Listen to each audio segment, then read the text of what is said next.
Comezamos a segunda xornada deste curso sobre a fotografía nas coleccións locais. Esta mañá é unha mañá eminentemente formativa, onde falaremos sobre pautas de xestión de fondos fotográficos, arquivos digitais, conservación e recoñecemento de soportes. Comezamos con David González Ruiz. David falará sobre as pautas para unha boa xestión dos fondos e coleccións fotográficas. David González Ruiz actualmente trabaja como técnico de archivos en la sección de imagen y sonido del Archivo Histórico de Sabadell. Es doctor en Historia del Arte por la Universidad Autónoma de Barcelona, línea de investigación Historia de la Fotografía, con la tesis Historia de la Fotografía en Sabadell, de los orígenes a 1936. Máster en Gestión de Contenidos Digitales por la Universidad de Barcelona, licenciado en Documentación y en Historia. No es poco. Es autor de diversos libros de divulgación histórica, entre los que destaca el Compendio de Imágenes Históricas Sabadell desaparecido, y a su vez es autor de varios artículos de archivística e historia de la fotografía. En el terreno de la archivística ha realizado asesorías a diferentes entidades y administraciones, entre las que destaca la Directriz Técnica para la Gestión y Tratamiento de la Fotografía Nativa Digital del Ayuntamiento de Barcelona.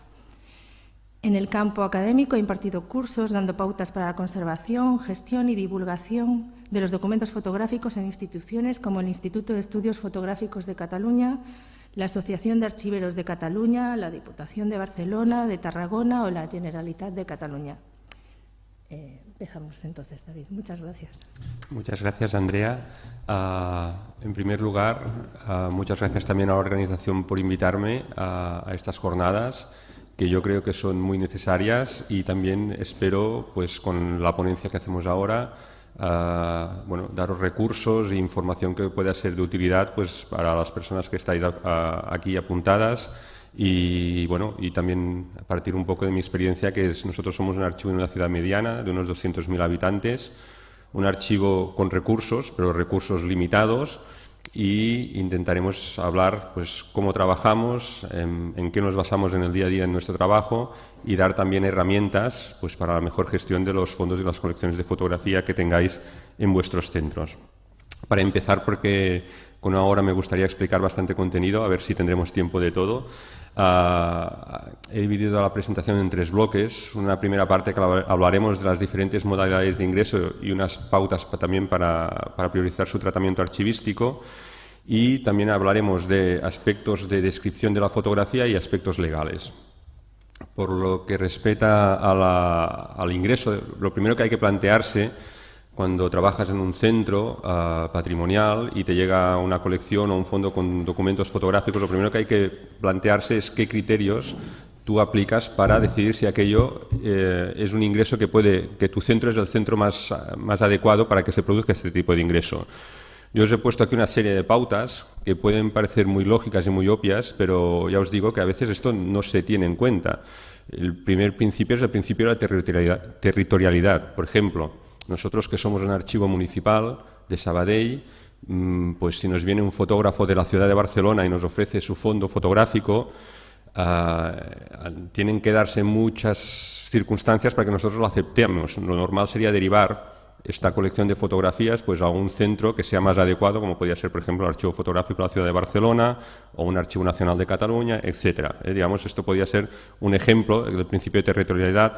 La exclusividad quiere decir que sean unas imágenes que tengan unos contenidos iconográficos que nosotros no creemos que no existían antes y que aportan, por ejemplo, un valor histórico a nuestras colecciones. Esto también podría ser otro criterio. El grado de documentación. Un ejemplo podría ser, a veces te puede venir una colección de un fotógrafo excursionista, no sé, de la década de 1920, que son muy habituales, y si tú, por ejemplo, ya tienes muchos fondos de estas características y aquel grado de documentación es escaso, hombre, seguramente por cronología lo aceptarías, pero a lo mejor si las imágenes no están bien documentadas y no sabes exactamente de qué estamos hablando, puede ser un factor, o el grado de documentación es alto, si lo ponemos a la inversa, da mucho más valor al objeto fotográfico que tú tienes, y son factores a tener en cuenta. Bien, aquí os he pautado 10 criterios que nosotros aplicamos en nuestro centro. Veréis que hay diapositivas que tienen bastante texto, algunas de ellas lo he hecho adrede, pensando que si los contenidos son de vuestro interés, pues le podáis hacer una foto. Después también, a nivel particular, si alguno de vosotros tiene algunas dudas o quiere comentar algún aspecto, tenéis mi correo electrónico, también por las redes sociales me podéis contactar o simplemente pues, en la pausa café pues, podemos acabar de discutir algún aspecto. Para ir avanzando, os quería enseñar un ejemplo. Todos sabemos lo que es el confinamiento y el COVID, ¿no? Hemos pasado por ello, y una de las campañas que se iniciaron en Cataluña, digamos, organizada por la Asociación de Archiveros Catalanes, fue que los diferentes municipios catalanes organizamos una campaña para recoger no solo imágenes, todo tipo de documentos que la ciudadanía hubiera generado durante el confinamiento. Normalmente los más habituales eran imágenes y vídeos, pero podían ser dibujos, podían ser carteles, podían ser poesías, podían ser dietarios, hubo todo tipo de documentos. Y nosotros elaboramos unas pautas, a ver si puedo tener un momento acceso, si funcionan bien los enlaces. Os abriré un enlace, pues nosotros colgamos en nuestra página web, siguiendo unas directrices marcadas por la asociación, de una serie de pautas de cosas que tenía que tener en cuenta la ciudadanía si nos quería hacer llegar sus imágenes, ¿no? Y esto ya eran unas pautas de selección. Les decíamos, bueno, os lo puedo explicar y también seremos un poco más ágiles. Le decíamos al ciudadano que él mismo tenía que hacer una primera selección de las imágenes. Mirad, ahora se nos ha abierto la página. Está en catalán, pero yo os puedo hacer una cierta traducción y resumen, lo podéis ver aquí. Pues, ¿qué documentación podéis dar? Fotografías, vídeos que ayudan a entender cómo habéis vivido el confinamiento.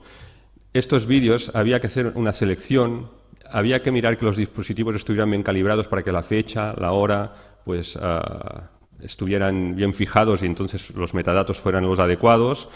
Y después nos tenían que dar sus datos y tenían que rellenar una hoja con una descripción mínima y firmar un consentimiento para que ellos daban permiso que estas imágenes ingresaran en el archivo y nosotros los incorporáramos en nuestros fondos.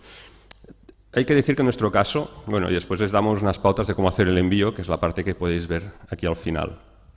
Tuvimos una buena respuesta y sí que nosotros también nos reservábamos la posibilidad de hacer una selección de lo que nos llegara, porque a veces a lo mejor la persona creía que enviándonos un reportaje le había hecho una selección, pero había a lo mejor una cierta repetitividad de contenidos y esto pues había que hacer una selección final por parte del archivero y con el texto que les planteábamos ellos también nos daban permiso para que esto pudiera suceder.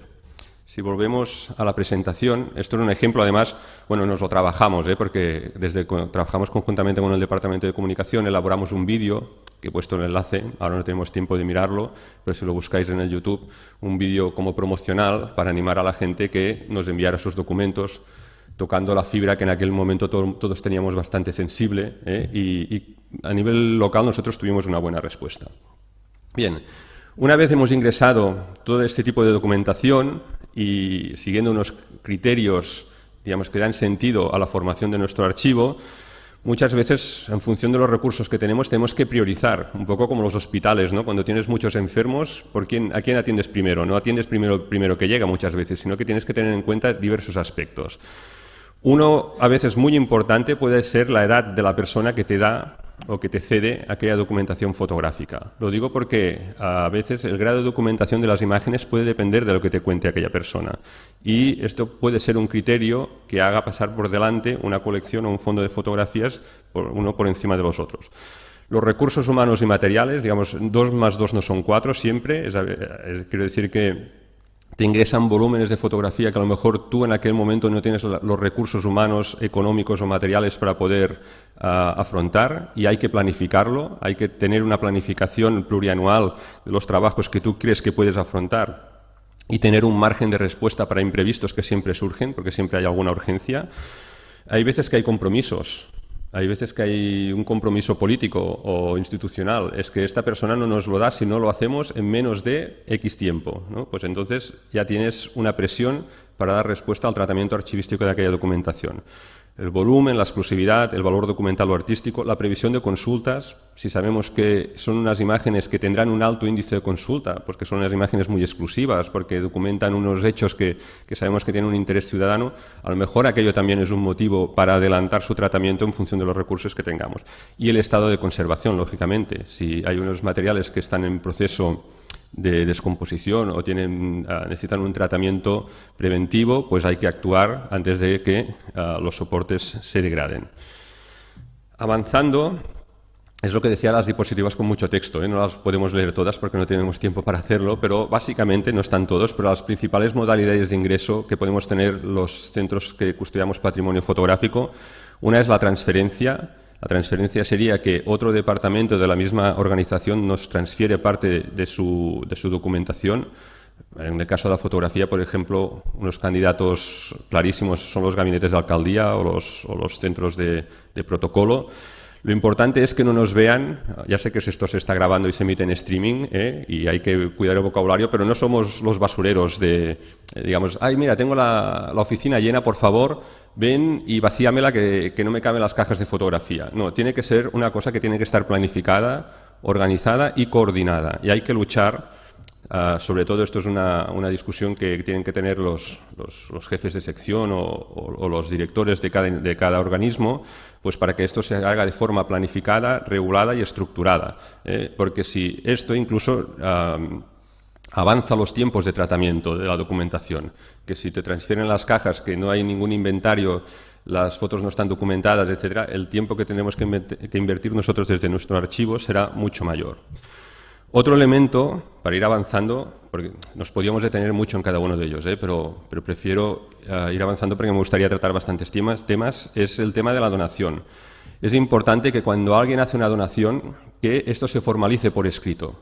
Y tiene que haber varias formas. Normalmente las donaciones más sencillas, digamos, puede haber un documento pro forma, que después os enseñaré el que utilizamos nosotros, donde quede claro que quién es la persona que dona, qué es lo que da, y que los derechos de explotación, que ahora explicaremos lo que son, quedan cedidos en nuestro centro para que nosotros podamos hacer o ceder un uso a terceros.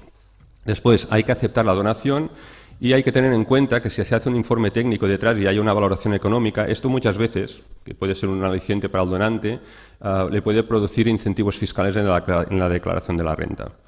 La compravenda. Cuando se compra un fondo o una colección de imágenes, es muy importante tener un conocimiento previo del valor documental y patrimonial que tiene este fondo y tener unos conocimientos para poder hacer una tasación, porque muchas veces el precio, a lo mejor que puede poner un vendedor de salida, no es un precio de mercado real. O a veces, si es una familia la que te está dando la documentación o que estás negociando la compra-venda, ellos a lo mejor no tienen capacidad ni conocimientos de cuál puede ser este precio. Entonces nosotros tenemos que tener una formación, o aunque sea un tema un poco complicado o complejo, pues para ser capaces de hacer un peritaje de este tipo de documentación. Y por último, una modalidad que a nosotros nos funciona muy bien como archivo en diversos proyectos que hemos hecho es la cesión para la copia. Esto es que el ciudadano te deja las fotografías, nosotros las digitalizamos en alta resolución y devolvemos los originales al ciudadano. Y él, igual como si fuera una donación, firma un documento conforme nos cede los derechos de explotación de estas imágenes. Pero los originales vuelven a su casa. Muchas veces también, por experiencia, os puedo contar que al final, cuando la gente ve la digitalización que nosotros hemos hecho, dice, uy, pues si esto está muy bien, pues ¿sabéis qué? Quedaros los originales porque yo ya estoy satisfecho y sé que vosotros los cuidaréis bien. A veces la cesión para la copia acaba incentivando que aquello se convierta en una donación. Bien, deciros como reflexiones sobre el tema de las modalidades de ingreso, que es importante que cualquier documento que elaboréis, yo aquí os he puesto un enlace de unos recursos que elaboró la Diputación de Barcelona, también están en catalán, pero yo creo que los podéis tomar como pauta, pero hacer las cosas de la mano de los servicios jurídicos de vuestros ayuntamientos o vuestros centros. No lo hagáis por libre, porque somos, o en mi caso yo por ejemplo soy archivero, no soy abogado, aunque tocamos muchos temas, ya lo veréis, tenemos conocimientos de muchas áreas, pero no somos especialistas en estos temas y hay que trabajar de forma colaborativa. Cuando se hacen estos documentos hay que detallar exactamente qué tipo de documentación ingresa y asegurarnos que la persona que nos da o que nos vende o que nos cede aquello tiene capacidad para hacerlo, que no hayan disputas familiares detrás de todo este tema, para que después esto puede generar problemas jurídicos por ambos lados. Y, lógicamente, como he dicho antes, que todo esto quede por escrito. Bien, aquí tenéis el modelo. Si alguien tiene interés, pues le puede hacer una fotografía a la pantalla o podéis contactar conmigo y os lo podía enviar por privado. Pero básicamente aquí se dice, bueno, he puesto que hace donación o la cesión, ¿no? Pero diría que se cede la propiedad y los derechos de explotación sobre la documentación referida, su reproducción, distribución y comunicación pública para cualquier país del mundo y cualquier modalidad de explotación, distribución, soporte, forma o medio, incluso los audiovisuales, informáticos, los multimedia, los telemáticos, etcétera, hasta que la obra pase a dominio público. ¿Qué nos están diciendo cuando ponemos este texto? Que puede parecer complejo a primera vista. Pues que nos permiten utilizar esta obra, cederla a terceros, para siempre que tengamos conocimiento de los usos, y que, por ejemplo, tú puedes colgar esto en tu repositorio, en tu página web, y comunicarlo públicamente, si fuera un audiovisual, en un canal, por ejemplo, no sé, de YouTube, los centros que lo tengáis, y no hay impedimento legal para que esto pueda ser, aunque tú, en estos canales que son abiertos, tú no controlas qué tipo de público tienes, pero digamos, estamos dando un acceso universal a todo este tipo de documentación. Esto sería un documento pro forma. Después, cuando son las donaciones más complejas, nosotros en nuestro caso vamos a otra fórmula que es el convenio, pues que ahí se detallan aspectos más detallados, como puede ser pues si hay algunos compromisos por parte nuestra como institución, como podría ser cuánto tiempo tardaremos en tratar este fondo, qué tipo de intervención haremos, etcétera. Hay veces que hay detalles que en un documento pro forma no se pueden poner y hay que utilizar un documento más avanzado como sería la forma del convenio. Bien, si saltamos de tema, porque me gustaría explicaros o reflexionar sobre varias áreas, un tema es la descripción de la fotografía como documento. Aquí no entraremos en qué campos o qué tipo de metadatos hay que utilizar porque no tenemos tiempo para ello, pero si partimos de una premisa muy básica, que es que la función de la descripción es garantizar el acceso a los documentos y tener un mejor control sobre ellos, y de esta forma también podemos garantizar mejor su conservación, hay que tener, yo lo que quería reflexionar es sobre un tema que es la importancia de lo que se llama en archivística la descripción multinivel. ¿Qué quiere decir esto? Esto es una cosa que está muy bien, un concepto que está muy bien explicado, por ejemplo, en el proyecto SEPIADES, que es un proyecto de la Unión Europea que se hizo en Ámsterdam a principios, digamos, de los 2000. Os he puesto también el enlace para que podáis tener acceso aquí. Pero cuando nosotros ingresamos un fondo de fotografía, hay una parte que es, podríamos decir, una parte más intelectual, que es la parte de la clasificación, que nosotros podemos dividir este fondo en diferentes series documentales, en diferentes reportajes, pero cuando bajamos al ejemplar de la imagen, al objeto fotográfico, hay que tener en cuenta, y esto es lo que tiene que reflejar la descripción, que este objeto fotográfico puede tener diferentes ejemplares. Y SEPIADES nos pone un ejemplo, que nosotros podemos tener una imagen, a ver si funciona bien el puntero, si me giro, a ver si el micro también. No sé, ¿veis? Una imagen, podíamos tener el negativo original, podía ser que hubiéramos generado un duplicado en un negativo de 35 milímetros por una reproducción que se hubiera hecho, no sé, por ejemplo, en los años 90, primeros 2000, cuando todavía la digitalización no estaba implementada al 100%. Podemos tener una copia en papel, podría ser una copia moderna que se haya utilizado por una exposición o una copia de época generada por el propio autor, y podemos tener un ejemplar digital. No hace falta describir 4 veces la imagen. Tú describes el contenido iconográfico de la imagen una vez y después relacionas los diferentes ejemplares asociándolos a aquella descripción iconográfica. Incluso es habitual y puede suceder que los diferentes ejemplares que llegan a tu centro no lleguen todos juntos. Quiere decir que puedan tener diferentes procedencias. Me viene al caso en Sabadell. Tenemos casos que tienes el fondo de un fotógrafo, que puedes tener los negativos, podías tener alguna copia de época y puede ser que te lleguen otras copias en papel de época, porque había hecho varias copias o las había vendido, vía otras familias que tenían aquella imagen y con el tiempo te la ceden. Después, claro, si tú tienes tu catálogo bien informatizado y tienes las descripciones bien ordenadas, y tienes un poco de memoria fotográfica y dices, esta imagen ya la tenemos, no hace falta volverla a describir, sino que lo que hay que hacer es dar de alta simplemente un nuevo ejemplar. Entonces, si hiciéramos matemáticas, la relación es de 1 a n, ¿no? Una imagen puede tener n ejemplares. A veces puede ser que la relación sea 1 a 1, pero a veces puede ser que sea 1 a 4, como nos propone en este caso Sepiades. Ahora voy a hacer un poco de propaganda de mi compañero David Iglesias.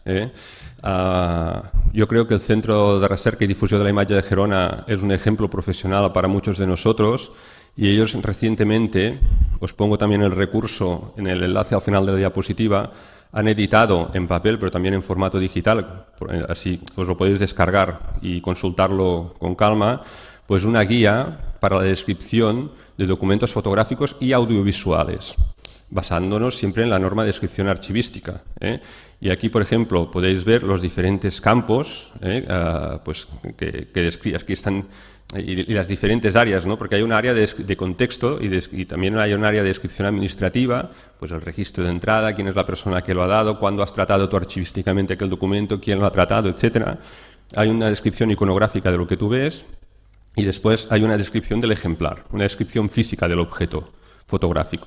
Entonces, todos estos ítems, lo digo porque a veces nuestros usuarios de los centros que acuden a nosotros, normalmente ellos hacen búsquedas temáticas. Me interesa, tenéis fotos de la llegada del ferrocarril tal año, y bueno, tú la puedes encontrar, pero aquella imagen tiene un contexto a su alrededor, un contexto del objeto, un contexto de la donación, de cómo ha llegado aquel objeto a nuestro centro, y todo esto nosotros tenemos que tener un control informatizado y normativo para poder toda esta información gestionarla y compartirla cuando sea necesaria. Yo os animo a que consultéis este documento porque, aparte de que hay una parte teórica que está muy bien explicada, pero hay ejemplos prácticos que nos pueden iluminar, digamos, a la hora de llevarlo todo a la práctica. Bien, entramos en una parte que a lo mejor es un poco más ardua, pero es el tema de los derechos de autor. Pero hay que tenerla clara, muy clara, si trabajamos con temas de fotografía. Y es lo que decíamos, ¿no? Nosotros somos archiveros, o podemos ser documentalistas, o podemos trabajar en un museo, pero tenemos que saber un poco de varias cosas. Y tenemos que tener claros algunos conceptos jurídicos, como, por ejemplo, si hablamos de aspectos legales, del tema de los derechos de autor. Y el artículo 14 de la Ley de la Propiedad Intelectual dice, bueno, os he puesto aquí todo el texto, pero dice que los derechos de autor son inalienables. ¿Qué quiere decir esto? Que no podemos utilizar una imagen para finalidades culturales, comerciales, lo que sea, y obviar quién es el autor de aquella imagen. Por ley estamos obligados a mencionarlo. Y si no lo sabemos, tenemos que mencionar que aquel autor es desconocido. Y las buenas prácticas incluso dirían que lo normal o lo recomendable, lo que yo os aconsejaría sería que no solo citéis el autor, sino que también mencionéis el centro de referencia, de dónde ha salido aquella imagen, porque habitualmente lo que puede pasar es que, imaginaros que organizáis una exposición, utilizáis imágenes de diferentes centros y el público que viene alguna imagen dice, ostras, yo esta imagen no la conocía y me interesa mucho y me gustaría obtener una copia para uso particular o para los trabajos o las investigaciones que yo esté realizando. Si tú mencionas el autor, pero no dices de dónde has sacado aquella imagen, pues es importante también que cuando nosotros, por ejemplo, como centro, siempre que nos piden fotografías, facilitamos la descripción y en esta descripción, y nos cuidamos, digamos, de que en esta descripción siempre esté el autor y barra la procedencia, que siempre ponga archivo histórico de Sabadell. Y entonces, pues muchas veces tenemos reflujos de gente que nos dice, he visto una foto vuestra en tal sitio, me gustaría recuperarla. Y entonces, pues bueno, vamos a mirar aquella fotografía, cuál es a la que se refieren, y después la recuperamos fácilmente. Pero aparte de la procedencia, hay que tener en cuenta estos derechos morales que son inalienables, que siempre tenemos, y nosotros como gestores de patrimonio cultural tenemos que vigilar, o somos guardianes de que los derechos de los autores se conserven. También quiero deciros que esta gestión que hacemos nosotros de los derechos del autor, del fotógrafo, si nosotros como centro, las imágenes que salen de nuestra casa, digamos, están bien citadas, esto es buena prensa también para nuestro centro. Si los fotógrafos ven que sus imágenes, aparte de bien conservadas, de que han estado digitalizadas, que están en unas condiciones adecuadas de conservación, cuando se tienen un uso derivado aparecen bien mencionadas y ellos son citados como autor, esto te da una buena prensa profesional y alimenta una rueda que es más fácil que generes nuevos ingresos en tu centro, sobre todo cuando hablas de localidades pequeñas o medianas, pues que, digamos, el mundo de los fotógrafos y de la fotografía no deja de ser bastante conocido, ¿no? Digamos, la gente se conocen y hablan también entre ellos. Vale, entramos en un aspecto un poco complejo, que es la diferencia entre mera fotografía y obra fotográfica. No sé si os suena esta música, pero aquí os he puesto algunas pautas, y es que básicamente la mera fotografía diríamos que es cuando, desde un punto legal, se dice que no hay creatividad detrás de una fotografía. Y si no hay creatividad, se supone que, pues bueno, estos derechos de autor pues se difuminan más y pues esta fotografía pasaría a dominio público 25 años después del año siguiente de su realización. A partir del 1 de enero del año siguiente de su realización, esta fotografía pasaría a dominio público y podría ser utilizada pues con mucha más facilidad. Tampoco los derechos morales que os citaba antes, si consideramos que una fotografía es una mera fotografía, no estaríamos obligados por ley, aunque sí que sería una buena práctica, yo os aconsejaría como buena práctica, independientemente de la categoría que le demos a una imagen, que siempre se cite la autoría, pero por ley no estaríamos obligados a mencionar estos derechos morales. En cambio, si nos vamos en el terreno de la obra fotográfica, aquí entendemos que hay un proceso de creación, que hay un esfuerzo intelectual detrás, y entonces estos derechos de autor son vigentes 70 años después de la muerte del autor. ¿Vale? Y después tenemos el terreno, que es un terreno un poco todavía más pantanoso, que es la parte de las obras huérfanas, que son cuando no sabemos quién es el autor, pues el terreno, el tiempo, digamos, hasta que pasan a dominio público sería 70 años después de su divulgación lícita. Vamos a verlo con algunos ejemplos. Bueno, aquí os he puesto, no lo vamos a leer, lógicamente, pero son ejemplos de jurisprudencia de jueces que hablan sobre mera fotografía, el concepto de mera fotografía y obra fotográfica. A título de anécdota, ya que estamos en Galicia, la Audiencia Provincial de Pontevedra, el 3 de mayo de 2013, no sé si lo leéis bien, sentenció que un señor que hacía fotografías a mariposas, a lepidópteros, pues que incluso una de sus fotografías se convirtió en un sello. Pues que esto no era fotografía de autor, sino que era mera fotografía, porque aunque este señor sabía mucho de lepidópteros, él entendía que los conocimientos científicos del autor nos resultan desconocidos en su profundidad y en su concreta aplicación al caso, además de resultar irrelevantes. Es decir, tú sabes mucho de mariposas, pero las fotos que hacen yo las veo todas igual. Entonces, esto no es creación.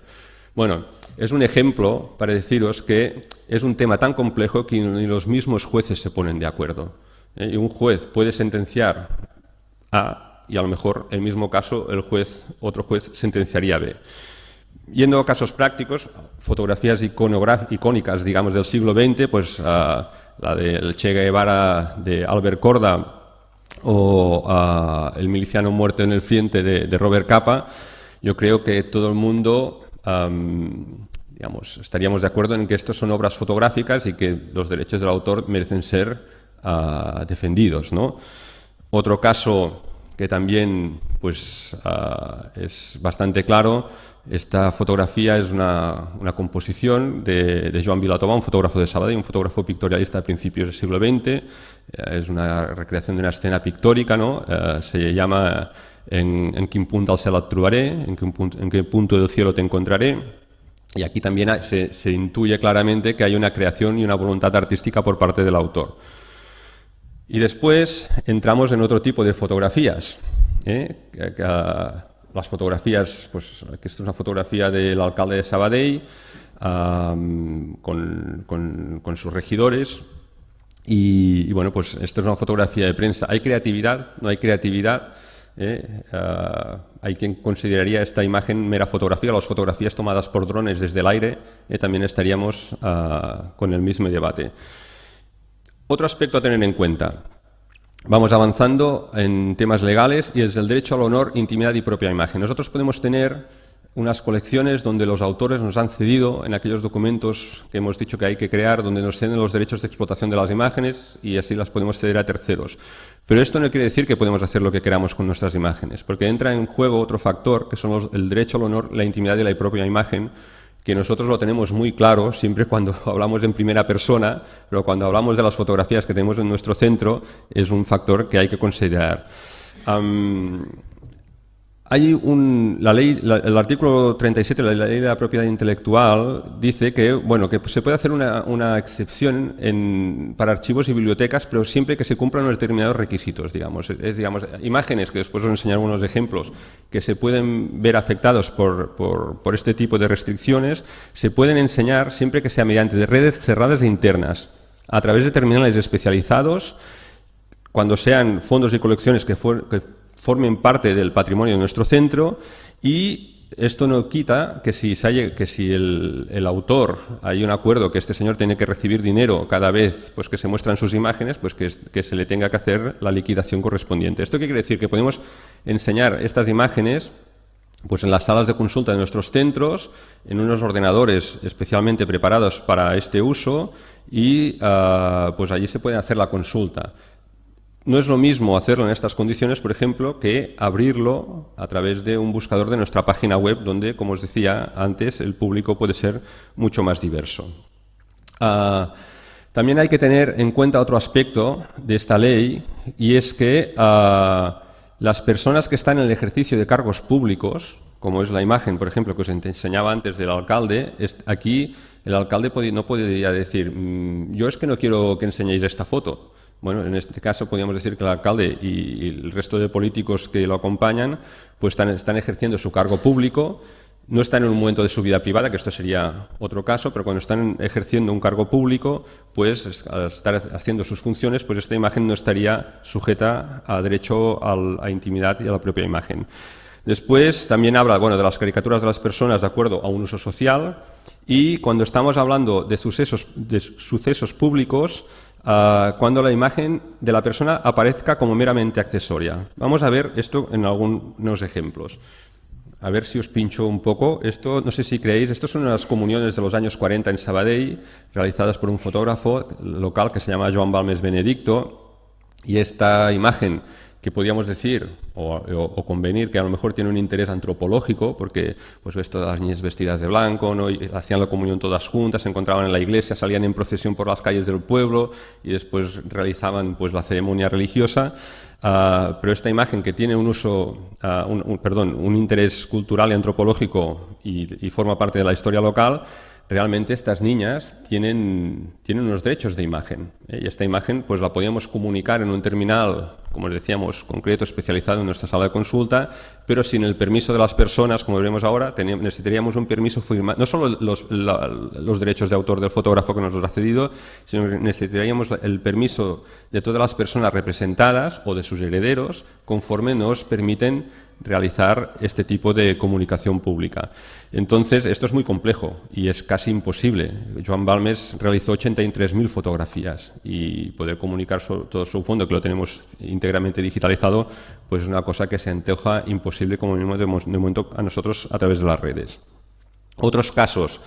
Aquí tenemos dos imágenes de dos alcaldes de Sabadell, el Antoni Farrés, que es el primer alcalde democrático, creo que es con Mirna Lacambra, en un acto público. Pues aquí no habría discusión, esta imagen se podría comunicar fácilmente. Y otra, que a lo mejor podría ser políticamente comprometida, esta foto es de los principios de los años 40, es la sala de plenos del Ayuntamiento de Sabadell, y esto se está grabando en streaming, pero esta fotografía existe, perdón, que tenemos pues el jefe de las Juventudes Hitlerianas del Lebedlers entregando al Ayuntamiento de Sabadell un cuadro del Führer, y aquí tenemos el alcalde local, Josep María Marcet i Coll, aplaudiendo, regocijándose del acto, y el jefe de la falange local. A lo mejor algunos de sus herederos podían decir, ostras, no nos sentimos a gusto con este tipo de imagen, pero es una fotografía realizada en un sitio y en un momento, en un acto público y en el ejercicio del cargo de las funciones. Entonces, sería una fotografía plenamente comunicable. Otros casos, cuando aquí entraríamos en el concepto de la imagen meramente accesoria, aquí tenemos una imagen de un espacio público, pero vemos que en el caso de la imagen de la izquierda, el señor que está tumbado en el banco podría ser un indigente o podría ser una persona que está haciendo la siesta porque está descansando. Entonces, es una persona que no es meramente accesoria. En esta imagen, aquí no podríamos comunicarla públicamente. Igual a la derecha tenemos la Rambla de Barcelona, un día de Sant Jordi, que es una fiesta nacional en Cataluña, que es también el Día del Libro. y pues vemos personas paseando. Si alguna de ellas no se sintiera cómoda con esta imagen porque la publica un medio de comunicación, tampoco se podrían, digamos, quejar, porque no son el objeto central de la imagen, sino que están en un espacio público y aparecen como contexto. El fotógrafo no fue en este caso a retratarles a ellos. También os pongo aquí un enlace de unos recursos elaborados por un abogado catalán, el Josep Matas, y que por encargo de la Diputación de Barcelona, que reflexiona y da pautas sobre cómo gestionar todo este tipo de documentos, especialmente la fotografía, que es muy sensible, y yo creo que es un recurso que os podría interesar. Bien, entonces, ¿qué es lo que podremos comunicar públicamente? ¿Qué es lo que podríamos comunicar a través de las redes sociales? ¿Qué es lo que podemos comunicar a través de nuestras páginas web? Pues, en resumen, podríamos decir que personas que ejercen un cargo público de notoriedad o que tienen proyección pública, fotografías que documentan un suceso público, fotografías captadas en actos privados, pero, por ejemplo, aquella comunión, donde tenemos los permisos de todas las personas que salen representadas, o, que esto es muy difícil, fotografías también, o reduce mucho el arco que tenemos, de actos privados, pero cuando haya pasado 80 años de la muerte de todas las personas que están allí. Pero esto es imposible saber cuándo han muerto estas personas. Entonces, es muy difícil saber en qué momento podemos comunicar públicamente aquella imagen, porque no sabemos la fecha de defunción la mayoría de las veces de la gente que no está. Cambiamos de tercio, cerramos la parte legal, abrimos otro cajón. Y en este caso, aquí yo voy a tratar algunos aspectos muy concretos, porque después mi compañero David Iglesias también os hablará del tratamiento de la imagen digital, pero vamos a hablar de la digitalización de materiales históricos y unas pautas básicas para la gestión de la fotografía nativa digital, que también es un aspecto que empieza a ser habitual en nuestros centros. Bien, cuando tenemos que digitalizar, cuando queremos empezar un proyecto de digitalización, ¿por dónde empezamos? Hubo una vez un centro que me dijo, lo voy a digitalizar todo. Digo, ostras, ¿estás seguro? Yo creo que de momento no lo han conseguido, ¿no? Pero tenía la intención de digitalizar. Pero bueno, pero algo tendrás que empezar. Entonces, igual, volvemos otra vez a los criterios, ¿no? No hay una fórmula mágica. Tú tienes que conocer muy bien lo que tienes en tu centro y después decidir con los criterios lo más objetivables posibles qué es lo que quieres digitalizar o por dónde vas a hacerlo. Lo que decíamos antes, los valores de los objetos. Si tienes una colección de daguerrotipos, hombre, pues estaría bien que lo puedas acabar digitalizando, ¿no?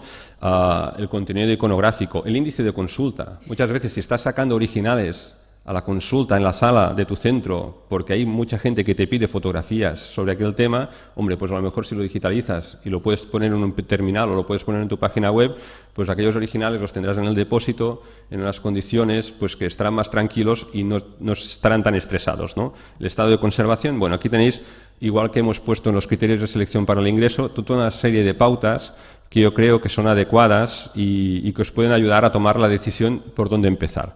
Lógicamente, también están los recursos que tú dispones y que los tienes que conjugar pues con el volumen, bueno, con el presupuesto, etcétera. Vale. Sobre el tema de las propuestas de digitalización, sobre todo cuando yo hago un plan de digitalización, lo ideal sería que yo haga un informe que contenga varias partes. Por una parte, la justificación de la propuesta. ¿Por qué yo quiero digitalizar aquello? Porque a veces, en el momento tú lo tienes muy claro, pero cuando ya llevamos unos cuantos años trabajando sobre el tema de la imagen digital, cuando han pasado 10 años y tú empiezas a tener un cierto background, hay que recuperar los informes que has hecho los años anteriores y tú allí haces memoria. O a lo mejor había otra persona, porque tú puedes cambiar de centro y el que venga detrás tuyo sepa por qué tomaste en aquel momento aquellas decisiones y en base a qué criterios y qué recursos tenías, cómo decidiste hacerlo, una propuesta de tratamiento archivístico, con qué equipos decidiste trabajar, en cuánto tiempo harías aquella intervención, qué riesgos había, por ejemplo, sacamos los originales o hacemos que venga la empresa, digamos, a hacer la digitalización en nuestro centro. Y lógicamente un informe final que diga, bueno, pues el control de calidad, si todo el proceso fue bien o hubo errores o qué incidencias tuviste. Si estamos hablando de digitalizar nuestros fondos o colecciones, una de las decisiones que habrá que tomar es si lo hacemos nosotros o no. Bueno, la primera decisión es muy fácil porque, primero, si lo hacemos nosotros, tenemos que tener los equipos y los conocimientos o el personal capacitado para poderlo hacer. Si no, la respuesta es hay que externalizar. Pero si externalizas, después hay que tener muy clara una cosa, que yo creo que cada vez hay más conciencia, pero hay que redundar sobre el tema, y es que la empresa no es quien marca las pautas de cómo se hace la digitalización. Las pautas las tenemos que marcar nosotros como centro. Y hay que tener en cuenta varios aspectos, pues la naturaleza y la fragilidad de los objetos a digitalizar. Si estamos hablando de placas de cristal, pues a lo mejor, en nuestro caso, os explico nuestra experiencia, siempre tendimos a que si nos lo hace una empresa, primero intentemos hacerlo nosotros, si podemos, pero si estamos hablando de unos volúmenes muy grandes que nos cuesta tiempo asumirlos y a lo mejor nos llega algún tipo de ayuda, algún recurso económico que nos permite una contratación, pues intentamos que la empresa venga a nuestro centro a realizar la digitalización porque el traslado para nosotros implicaría un riesgo, o nosotros lo valoramos así. También los volúmenes, hay que tener en cuenta, no es lo mismo digitalizar 100 placas de vidrio que 83.000 negativos de 35 milímetros, como es el caso del fondo del fotógrafo Joan Balmes. También hay que pedirle a la empresa o buscar una empresa que trabaje con los equipos que nosotros creemos que son los más adecuados para aquel tipo de materiales. Y marcar los parámetros técnicos de digitalización, que ahora hablaremos de ellos, y siempre pedirle unas pruebas, porque todos muchas veces te viene una empresa y todo el mundo sabe mucho de todo, ¿no? Y sí, yo lo hago muy bien y te lo hago muy económico, pero bueno, antes bueno, tú me tienes que entregar unas pruebas y puedes tener gratas sorpresas o grandes decepciones. A veces bueno, hay que analizar los ficheros digitales, mirar las propiedades del fichero, ampliar la imagen, ver a ver cómo lo han hecho, ¿no? Y también hay que dejar claro, después de los contratos que se hacen, cuando se detectan errores, quién asume las consecuencias. Por ejemplo, una digitalización, pongo el ejemplo que no sucedió, de los 83.000 negativos, imaginaros que hay un margen de error en la codificación de los ficheros del 15%. ¿Quién repite la digitalización? ¿Tiene esto un coste económico? ¿Quién renombra los ficheros? ¿No? Porque si la codificación se corrió en un punto, pues ¿quién arregla el desaguiso? ¿No? Pues esto tiene que quedar claro y hay que ser valientes. Si en algún caso no se ha hecho bien el trabajo, pedirle a la empresa pues que, si está por escrito, pues que lo repita y sin que esto suponga un coste para la organización. ¿Vale?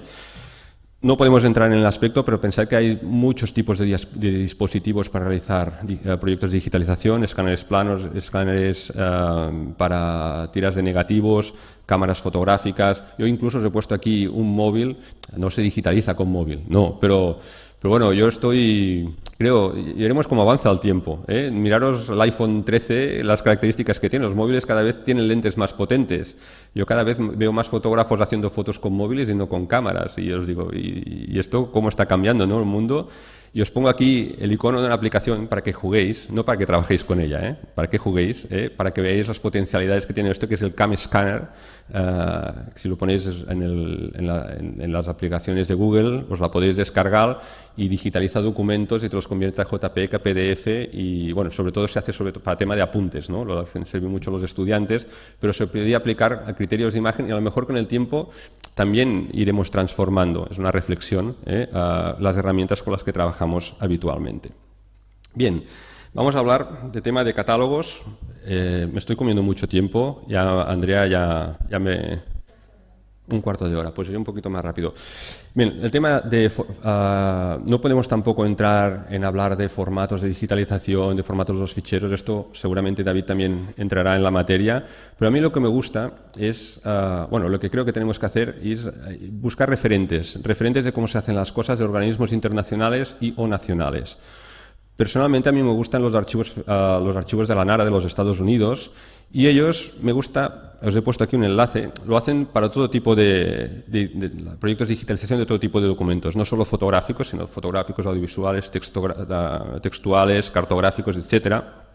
Y personalmente me gusta la diferenciación que hacen entre formatos preferidos y formatos aceptados. Y es que cada centro conocemos nuestra realidad y ellos dicen, idealmente lo tendrías que hacer así. Por ejemplo, en temas de fotografía, pues tendrías que digitalizar en formato TIFF con estas características. Pero si por lo que sea no puedes, porque no tienes los recursos, aunque sea intenta llegar a esto. Y después te ponen toda una serie de formatos que para ellos también serían aceptados como formatos de conservación. En una versión más local, os pongo algunos ejemplos para mí también de buenas prácticas, como es el catálogo de formatos, que es una cosa que tendríamos que tener cada centro. Digamos, los formatos que nosotros aceptamos como formatos de conservación y los formatos que nosotros aceptamos como formatos de divulgación. En este caso es el catálogo de formatos electrónicos de la Xarxa Municipal d'Arxius de la Diputación de Barcelona, y veis, pues, os he marcado en el recuadro rojo que el TIFF sería un formato de conservación. En esto tenemos un cierto consenso y qué características tendría, y el JPEG y el PNG, pues, como formatos de difusión. Otro ejemplo, por ejemplo, de 2020 es la guía de digitalización que ha elaborado la Generalitat de Cataluña, también tenéis el enlace, y para el tema de la fotografía, el formato de conservación sería el formato TIFF, y aquí también os pone, pues, las características del fichero digital. Una cosa que yo encuentro a faltar, no es una crítica, es una observación constructiva, digámoslo así, en estos dos catálogos de formatos que yo os he mostrado, es lo que se llama la resolución del área. Que estamos hablando, fijaos que dice un formato TIFF a 300 puntos por pulgada. Bueno, muy bien, esto es la definición que tiene, la cantidad de píxeles que tienes por pulgada. Pero yo encuentro a faltar en estos catálogos de formatos, digamos, un indicador más, que sería la resolución del área. Y aquí vuelvo a mi compañero David, y cito un libro suyo, que aunque es del 2008, continúa siendo un libro que es muy vigente, que fijaros que pone aquí, él también hace una serie de recomendaciones de digitalización, pero fijaros que incluye en sus tablas la resolución del área. Quiere decir que cada imagen, cuando tú le haces las propiedades, aparte de la resolución de 300 puntos por pulgada, tú dices, ¿pero cuántos píxeles tendrá aquella imagen? Pues en este caso dice 3.500 por el palo largo, ¿no?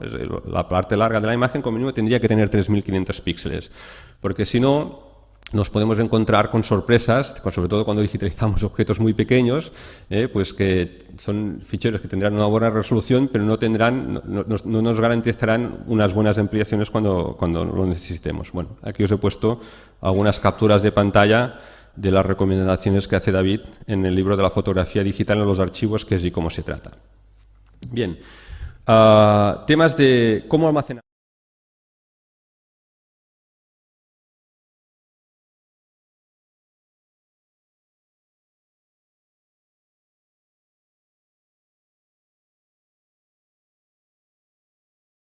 Dos conceptos. Uno sería el refreshing y el otro es el checksum.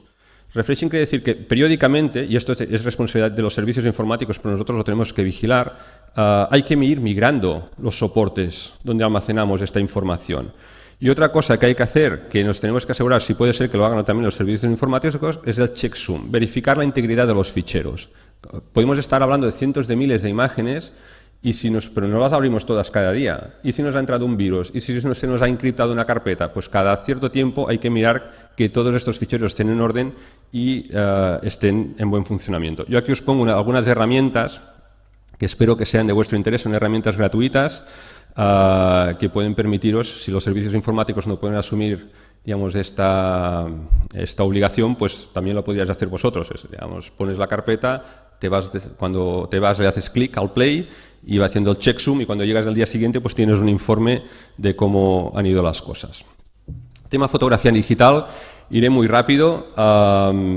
Bueno, aquí también porque muchas veces, claro, nos empezarán a llegar fotografías que a lo mejor han generado gente de nuestra organización que muchas veces se han hecho con el móvil porque ya ni se encargan al propio fotógrafo.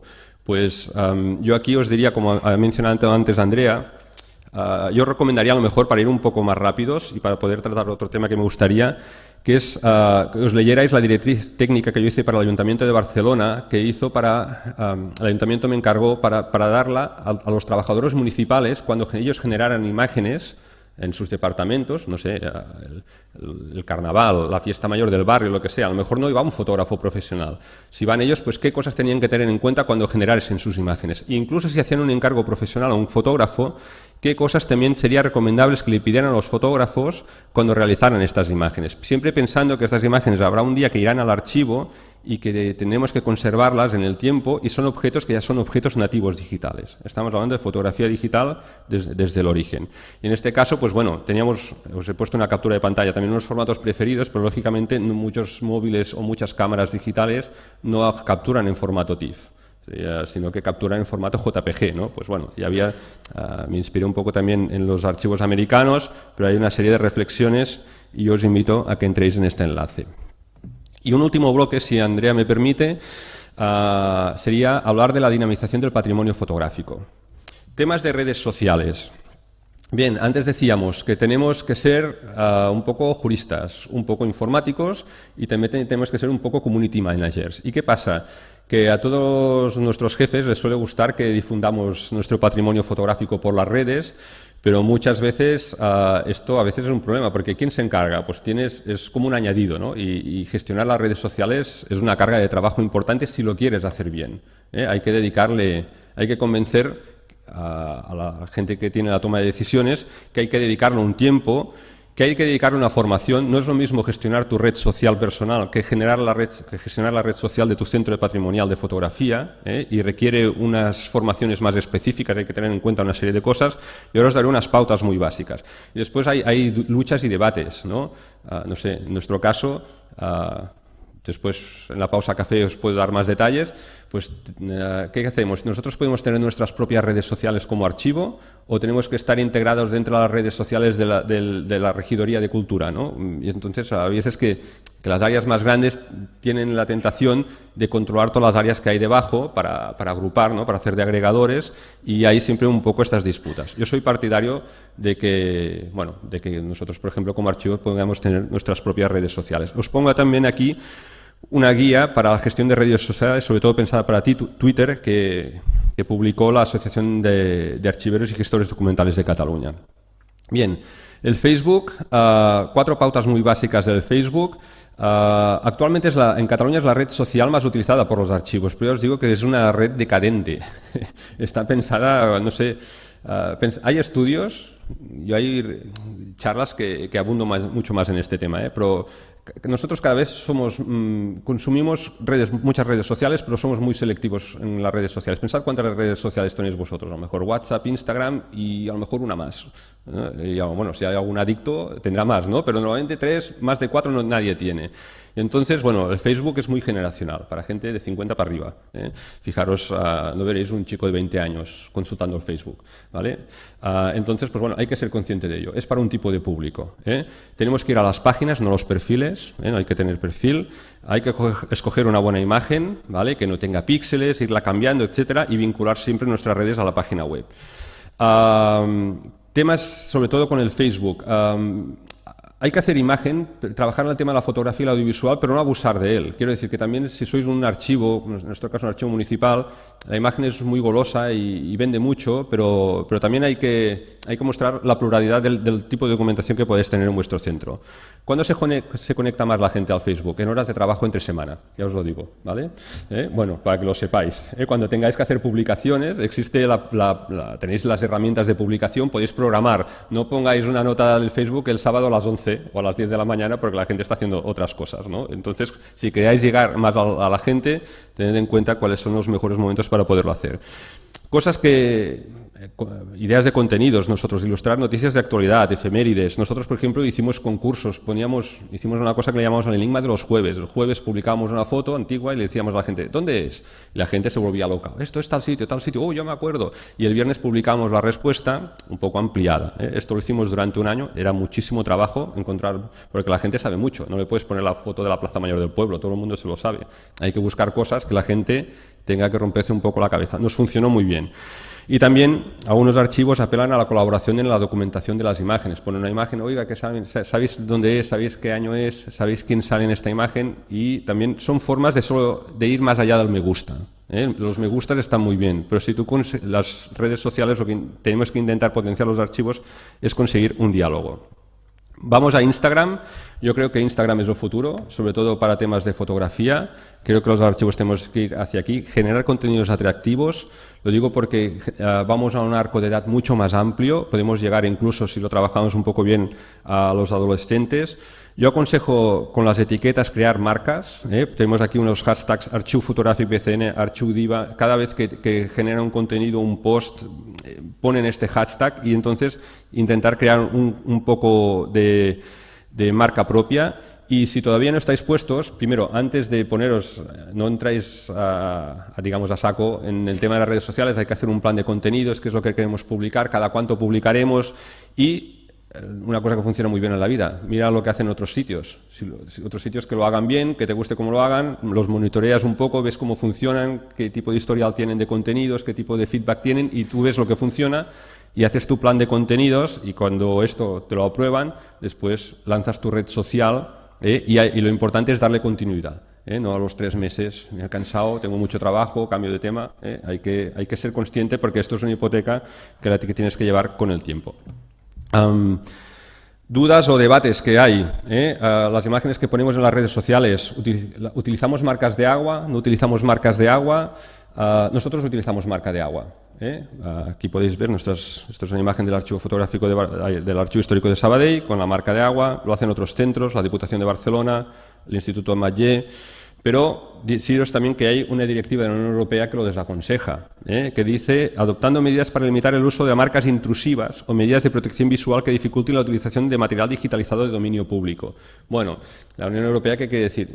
Favorecer la libre circulación de contenidos culturales. Nosotros, por un tema de afiliación, con que a veces en las redes sociales, aunque lo pongas en el pie, foto de tal, es difícil.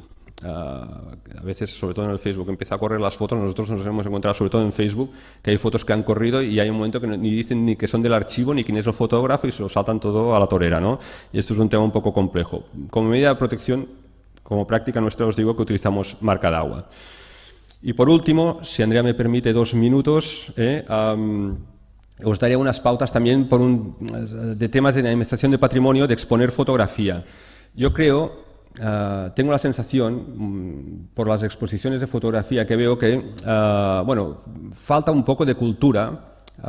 Tenemos que educar a nuestros visitantes a través de las exposiciones, no solo con lo que mostramos y con la distribución de los contenidos que mostramos, sino con el tema de las cartelas.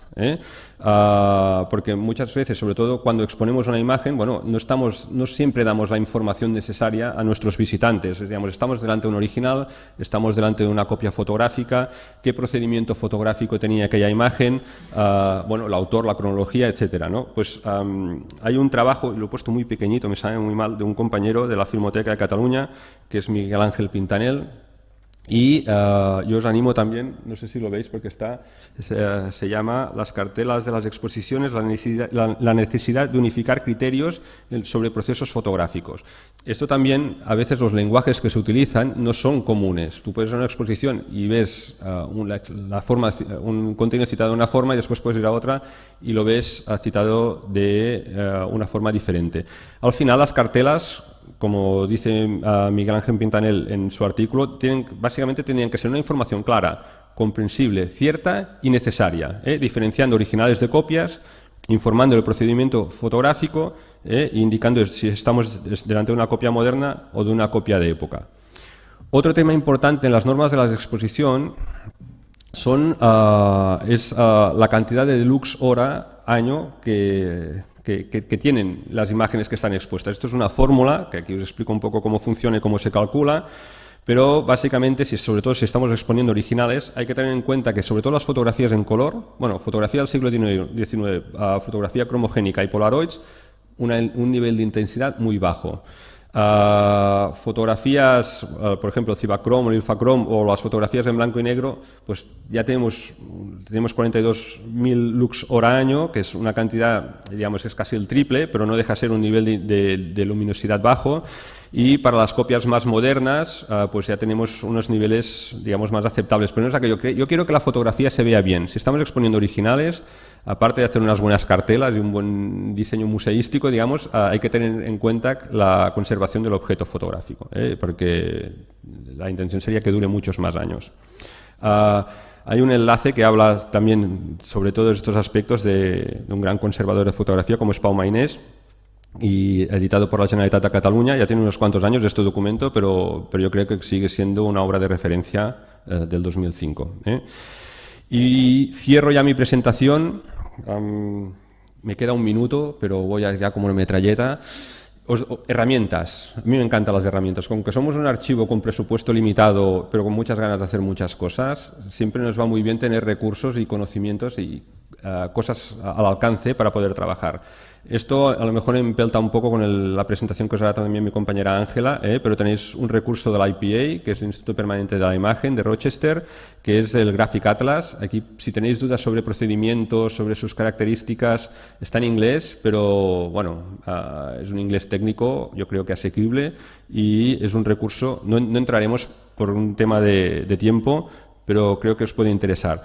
Si queréis una versión, digamos, no sé si el Mirall de Plata está en castellano, pero también un grupo de conservadores y restauradores catalanes hizo esta web que los principales deterioros que pueden sufrir las fotografías pues los tenéis aquí reflejados. Es una web muy sencilla en positivo, lo digo, que es muy clara, muy diáfana, muy fácil moverse por ella, muy bien ilustrada en el tipo de imágenes que nos muestra.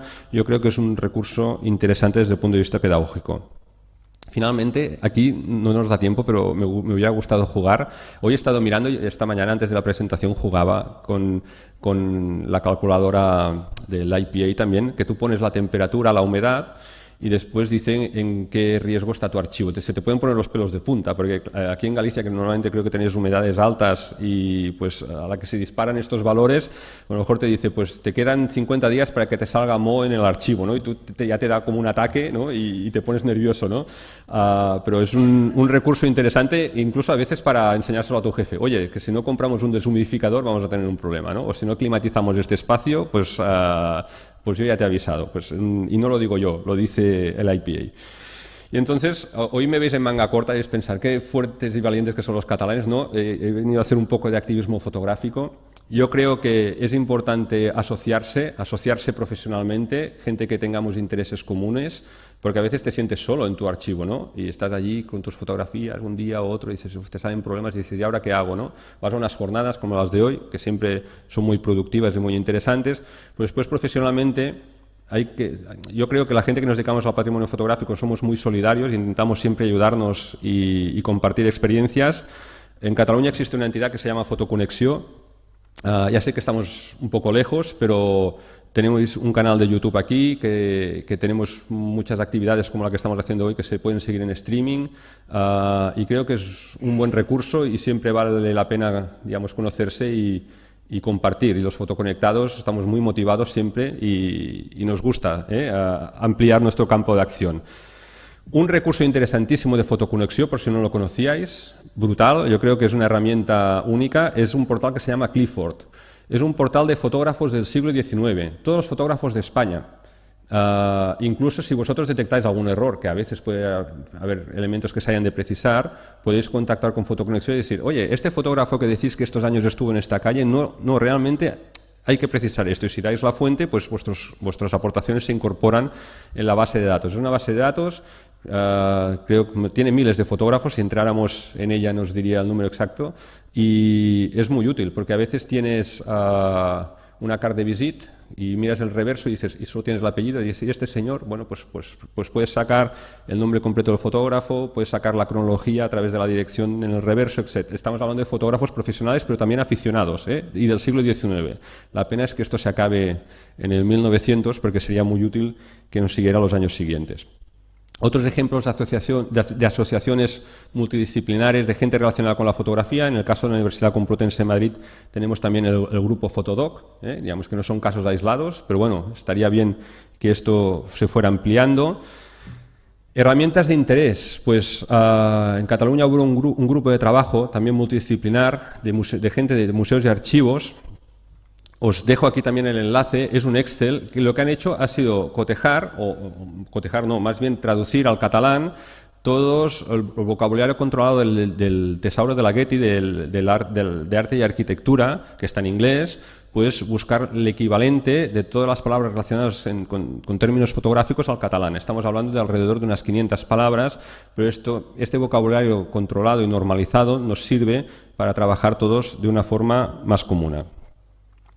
Y por último, y ahora sí que ya acabo, podéis hacer la práctica vosotros, no sé si tenéis el Google Lens en vuestros móviles, si no también funciona con el Chrome. Digamos, tú en el Chrome abres una imagen con el explorador Tienes una imagen, la abres con una pestaña del explorador de Chrome, le das al botón derecho y dices, ¿esta imagen qué es? A veces te pasa, digo, tengo imágenes pero no sé dónde son. Un fotógrafo excursionista pues que iba por toda Galicia, ¿no? Pues el Google Lens, si aquella imagen está indizada, con temas de inteligencia artificial, te busca de dónde es, ¿no? Y dices, ostras, pues esto es el santuario de tal sitio, ¿no? Dices, pues mira, no lo sabía, porque a lo mejor no está dentro de mi radio de acción más habitual, y pues sustituye a aquellos colaboradores que teníamos antes, que eran antiguos excursionistas, que sabían mucho de todos los lugares, de los sitios donde alrededor de nuestra ciudad, de nuestro pueblo. Pues ahora tenemos Google Lens, la inteligencia artificial nos hace esta función. Podéis hacerlo a través del móvil, que es una app, o podéis hacerlo directamente con una pestaña del Chrome.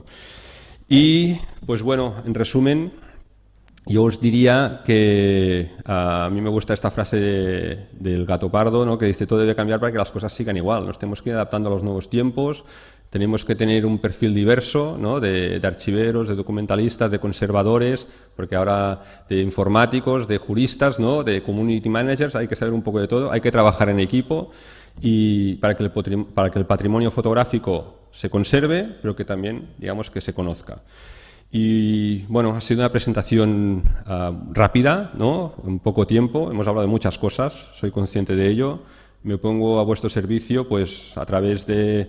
Me podéis contactar por Instagram o por correo electrónico si tenéis cualquier duda y bueno, espero que os haya servido y muchas gracias y si tenéis alguna duda, no sé si es el momento ahora de preguntar o...